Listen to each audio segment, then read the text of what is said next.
রমজান মাসে কোন কোন কাজগুলো করলে রোজা ভাঙবে এবং সেগুলোর কাফফারা হিসেবে কি দিতে হবে? পান, আহার, স্ত্রী সহবাস অথবা হস্তমৈথুন, ইচ্ছাকৃত বীর্যপাত, এই বিষয়গুলো সাধারণত রোজা ভঙ্গকারী ভেঙে ফেলে, রেখেছে, ভেঙে ফেলেছে।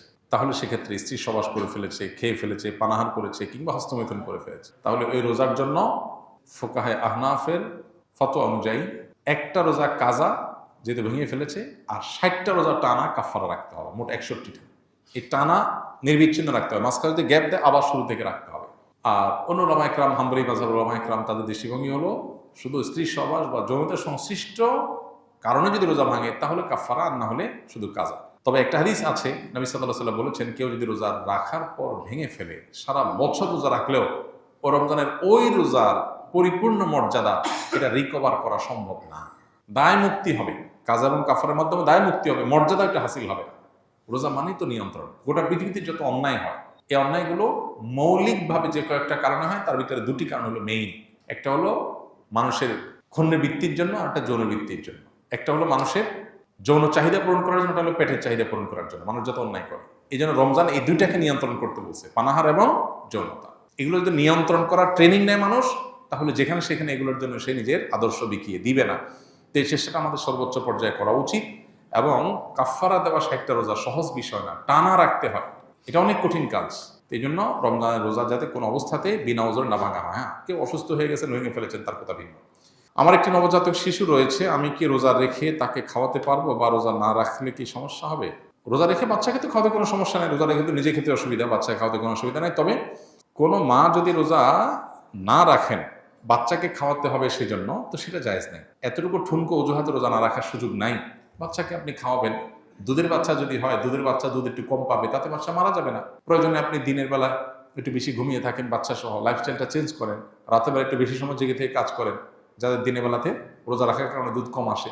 বিভিন্নভাবে আমরা এটা রিকভার করতে পারি, বিকল্প খাবারের ব্যবস্থা করতে পারি। হ্যাঁ, কোনো রাস্তা যদি না থাকে, মরণাপন্ন হয়ে যায়, আল্লাহ না করুক, এরকম রিস্ক করলে তখন রোজা না রেখে অন্য সময় রোজা রাখার সুযোগ আছে। আমার বাবা চোখের জেনা করে, মহিলাদের সাথে শয়তানি করে, এখন আমার করণীয় কি? আমার বাবাকে দেখলে ঘৃণা লাগে, তার সাথে কথা বলতে মন চায় না। খুবই দুর্ভাগ্যজনক এবং অত্যন্ত লজ্জাজনক একটা বিষয়। কত বিচিত্র এই পৃথিবী দেখেন, কত বাবা মা সন্তানকে বিপদগামিতা থেকে বাঁচাবার জন্য লড়াই করেন। আসলে অনেক বাপ মা, ছেলেটা নষ্ট হয়ে গেছে, পাগলের মতো অস্থির। বেশিরভাগ ফ্যামিলিতে তো এইটাই হয়। কিন্তু এই প্রশ্নে আমরা দেখলাম উল্টাটা, যে বাবা বেলাইনে যাচ্ছে, বা ছেলের মধ্যে আল্লাহর ভয় আছে, বা ছেলের মধ্যে সততা তাকওয়া আছে, তে সে এই গুনাহের প্রতি ঘৃণাবোধ তার তৈরি হয়েছে, বাবার কর্মে সে বরং বিব্রত এবং অস্বস্তিতে আছে। আমরা দোয়া করি আল্লাহ তাআলা তার বাবাকে পরিপূর্ণভাবে ইসলাহ এবং সংশোধন করে দেন। যে ভাই প্রশ্ন করেছেন তাকে বলবো, বাবা মা এরকম আমাদের সিনিয়র কেউ যদি কোনো গুনাহে, কোনো অন্যায় লিপ্ত থাকে, খুব স্বাভাবিক আমাদের কষ্ট লাগবে। এই কষ্টের কোনো সীমা নাই, কিন্তু মনে রাখতে হবে দিন শেষে আমরা আল্লাহর গোলাম, আল্লাহর দেওয়ার সীমানা আমরা ক্রস করবো না। বাবা যদি অন্যায় করে, বাবাকে আমি বোঝাবার মতো হলে আমি বোঝাবো, আর যদি এই অন্যায় নিয়ে আমি বোঝাবার মতো না হয়, তাহলে অন্য কাউকে দিয়ে বোঝাবো। মাকে বললাম, অন্য কাউকে বললাম। আমার বিভিন্ন প্ল্যান থাকবে, মসজিদের ইমাম সাহেবের সাথে একটু দোস্তি করে, খাতির করে তাকে দাওয়াতি কাজে লাগিয়ে দিলাম, যে আমার বাবার দিকে আপনি একটু মনোযোগ দেন, তাকে একটু দাওয়াত দেন। যারা এলাকাতে দাওয়াতি কাজ করেন, বিভিন্ন ইসলামিক অর্গানাইজেশন, মুভমেন্ট, দাওয়াতি কাজের সাথে আছেন, তাদেরকে ধরাই দেন, তারা যেন আপনার বাপকে টার্গেট করে দাওয়াতি কাজ করে তাকে যেন ইসলাহের উদ্যোগ নেয়।